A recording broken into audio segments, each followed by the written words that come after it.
Manchester ಹಾಗೂ Birmingham ನಗರದಲ್ಲಿ ವಿಶ್ವ ಪ್ರವಾಸೋದ್ಯಮ ಮಾರುಕಟ್ಟೆ ಸಮಾವೇಶದ ಅಂಗವಾಗಿ ನಡೆದ ಸಭೆಯಲ್ಲಿ ಕರ್ನಾಟಕ ಅರಣ್ಯ ವಸತಿ ಮತ್ತು ವಿಹಾರಧಾಮಗಳ ಅಧ್ಯಕ್ಷರಾದ ಅಪ್ಪಣ್ಣ ಅವರು ಉಪಸ್ಥಿತರಿದ್ದರು.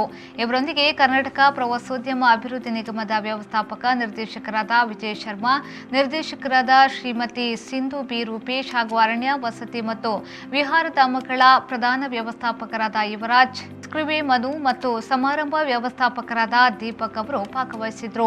ಕರ್ನಾಟಕ ರಾಜ್ಯದ ಪ್ರವಾಸೋದ್ಯಮವನ್ನು ಉತ್ತೇಜಿಸಲು ಜಿಎಲ್ಆರ್ ಅಧ್ಯಕ್ಷರಾದ ಅಪ್ಪಣ್ಣ ಅವರು ಕರ್ನಾಟಕ ರಾಜ್ಯದಲ್ಲಿ ಪ್ರವಾಸಿಗರಿಗೆ ಇಷ್ಟವಾಗುವ ಕರಾವಳಿ ಪ್ರದೇಶ, ಅರಣ್ಯ, ವನ್ಯಜೀವಿಗಳು, ನದಿಗಳು, ಐತಿಹಾಸಿಕ ದೇವಾಲಯಗಳು, ರಾಜ ಪರಂಪರೆ, ಅರಮನೆಗಳು, ಧಾರ್ಮಿಕ ಕ್ಷೇತ್ರಗಳು ಹಾಗೂ ಆರೋಗ್ಯ ಪ್ರವಾಸದ ಕುರಿತಂತೆ ವಿವರವನ್ನ ನೀಡಿದ್ರು.